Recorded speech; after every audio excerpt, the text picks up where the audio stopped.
No contact parents tried to ruin my engagement party by bringing my ex but got a shock when they met my fiancé. It has been many years since I lost contact with my parents. I had a rough childhood. My father was an alcoholic and he used to come drunk almost every day and express his frustrations on me. My mother also got tortured by him, but she used to act as if she did not care and that it was one of the many perks of being married to my father and comes with its own set of disadvantages. One day, I came home from school and brought one of my very good friends home so that we could hang out. On opening the main door, I see a glass bottle rattle by and stop at the feet of a person who was sleeping on the couch with the television turned on. On his arms were a lady who also had fallen asleep, her cheeks red and her eyes water-trodden. It was very evident that they had a big fight, but after all, it is the human body. They were tired and fell asleep in each other's arms. Although the sight was frightening for an outsider, more prominently, my friend, but to me, it felt like peace. For the first time in a long time, it felt like it was mother and father asleep and not just two animals who often preyed upon each other every time. That moment, I pictured what could have happened if my father never took up alcohol. We would have a family. Regardless of that, it felt bad to see your parents fighting all of the time and then, to vent out the frustrations, beat you up. When I was in my 10th grade, something very extreme happened. The only possession I have is a 1946 Olympia SM3. To people, it is a typewriter, but to me, it was the person I would go for help whenever I would feel down or morose. I am telling you that after using one to write your thoughts down on the paper would make your melancholia go away. It was the only thing I cherished in life and kept it quite close to my heart. One day when I returned from home, I go to my room and the first thing that catches my eye is the absence of the Olympia from its usual place. I rummaged through my room but to no avail.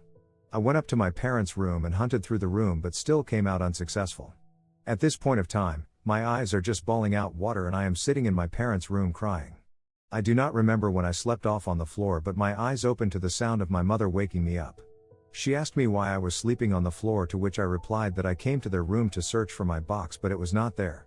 I saw my mother's face become tense and in the meantime, my father also entered the room. He came in and just blatantly spat on my face and said that they had to sell the typewriter as they were having some financial problems. He further mentioned that once their financial situation improves, he was going to buy me a new one. I did not even think. I went down and called my uncle on the phone and told him to pick me up as I'm getting beaten by my parents almost every day and they are going around selling possessions of mine on the pretext of limited financial resources. One thing you have to know of my uncle is that he loves me to death.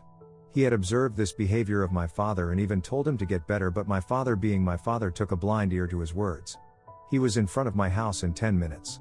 While I was getting into my car, I looked back and saw my mother screaming and my uncle threatening my father to never contact her or else he would call the police. I started crying seeing my mother's face, but then, I was on the verge of a new chapter in my life. Another important fact I almost forgot. I liked a boy in my school. He liked me back and there we were the school power couple. Since the debacle that happened in my house, I broke it off with him and concentrated on my new life. The only good times I remember of having spent time with my mother are the chats and flirtatious comments we passed during the day with him, and we used to laugh and joke about it. This was the past. On to the future. I made a name for myself at my new school as the girl who does not like to party. After all, I have got my reservations with alcohol. Throughout this whole continental shift in my life, my uncle and aunt have always been by my side every step of the way. When I got admitted to my dream college, I could tell from their faces that they were genuinely happy. They were basking in pride in me. In college, I befriended a guy and we got to talking, and slowly and steadily, our friendship grew into something special and I have been dating him for the past 2 years. He is the fourth person I love in this world, with my typewriter, uncle, aunt and him, in that order. I remember an incident which started out to be awkward but was managed by my boyfriend, which made me fall in love with him more. We had a get-together with our college friends at a bar and I have told you that I do not drink. Let me take this opportunity to also mention a grave fact. My ex-boyfriend, the one I dated in school, also went to my college and has been a part of the friend group. Although things are still weird between us, I don't really talk with him. Just sometimes in a public setting. My boyfriend and he are not really friends but friendly acquaintances. This particular day, we met our friends and we were having a good time when suddenly my ex starts to profess his love for me, in front of everyone and most importantly, in front of my boyfriend. I am very transparent with my boyfriend and I had even told him that situations like these might happen because he was in the friend group and that we should be ready at all times. Anyone could see the tension on our table and everyone thought my boyfriend was going to pounce on him. Instead, he sarcastically said, "Me too," the tone which made everyone laugh and distill the seriousness in the air. My ex got his words thrown in the air and its gravity was not understood anyone, and thus, his handling of the situation were impeccable. Also, that was the first time he said he loved me to my face addressed towards me. A few weeks after, the best thing happened in my life. He proposed to me and I was so blessed to be a wife to the world's best husband. I had pictured this day in my head from the days I was young, and the picture at my home was rough. The only thing I thought about during those times was writing and the troubles of finding a partner. After all, who believes in the institution of marriage when they see such harsh realities of practicalities in front of them? That day finally came in my life and I could not have been happy anymore. My uncle and aunt were jubilant about the whole matter and were almost jumping with joy. We thought of hosting an engagement party where we would be calling my mother and father. An important note to notice. My husband was an investment banker at a very reputed company, so for once in my life I can say that we did not have limited financial resources. I had not mentioned to my future husband about the incident of the typewriter.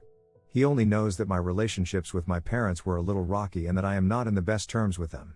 When I mentioned to him about the whole debacle of the typewriter, I saw his face get a little serious. The next words which came out of his mouth were not something I was expecting. He said that he had bought the typewriter from my parents and it is decorated in his office. I told him to take me to his office at once. We went and there I saw the beautiful black box standing on the desk with all its majesticity. I did not think for one second that my future husband was the last straw in the fall of the dominoes that led to me leaving my parents, but hey, who is complaining? For once, I can say that it was the right choice. The engagement party rolled in and there I was, looking beautiful and socializing with people when I saw them. A new addition was also something that I noticed. Apart from my mom and dad, there was also an uninvited guest, my ex-boyfriend. They came towards me and gave me a gift, a large black box. They were pestering me to open it and came out a 1969 Smith Corona Classic 12. Although it was a good gift, it was not the one I cherished. My ex-boyfriend again went nuts and started professing his love for me, to which I had to slap him. There was absolutely nothing I could do at that particular moment. He was thrown out of the security guards, and also worth mentioning a point, during this performance, my husband was not present. I called him and the moment he came and stood in front of them, I saw their faces get pale as I knew they got hit hard by the fact that the one who gave them money was now marrying their daughter. I told them that I knew about the whole selling thing and that I was not mad at them as the events that followed had been beneficial for me. For once in my life, I was not angry at them. I got to talking with them, and after so many years of not talking with each other, it felt really good to connect with your parents. From what I heard, my father had left alcohol as it destroyed their family, and my mother was also utilizing her skills and had started teaching at an elementary school. It was a good moment for me, for my uncle and aunt, and for everybody. Not for my ex-boyfriend though, but who cares? The only thing that keeps bugging me is that am I an a-hole for not connecting with my own mother and father and acting like they never existed in my life because I know how happy I felt that they could give me their blessings for the wedding? Update 1. It has been a month since our marriage. Married life is not at all boring.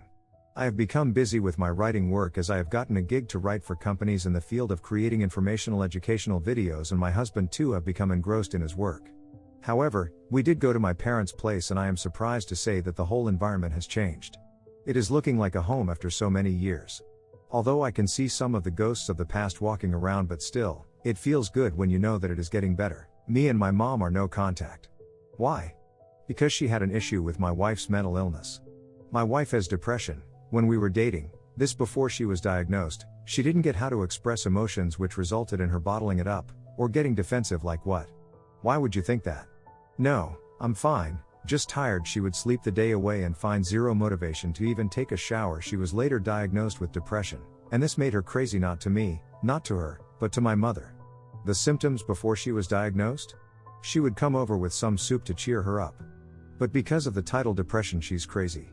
She told people to stay away from my wife, blatantly insult her, her past, scars, etc. Send her messages of how disappointed she is to have her as a daughter-in-law.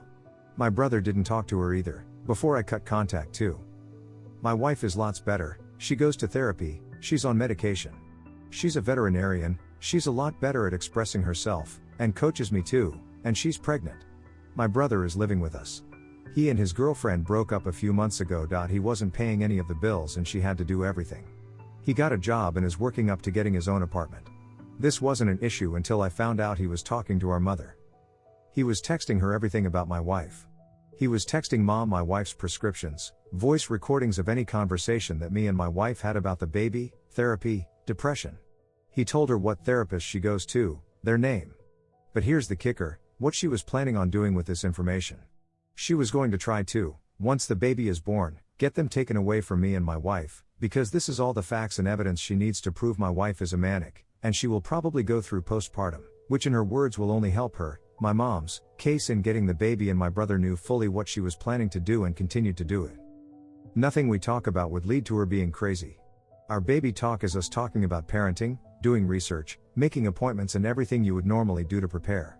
All medication is prescribed by a doctor, and all talks about depression is us simply communicating.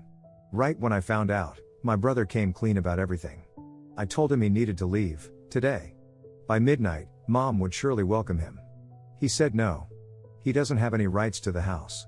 About an hour of us going back and forth, I packed most stuff in boxes in an hour and had them on my front porch. Told him to leave, gave him a few bucks for an Uber. My sister and the rest of the family I talked to say I'm an for this. He said he wanted to get closer to Mom and this is how he would like him again. I feel for him, I do. Just not enough to make me think I'm an a-hole.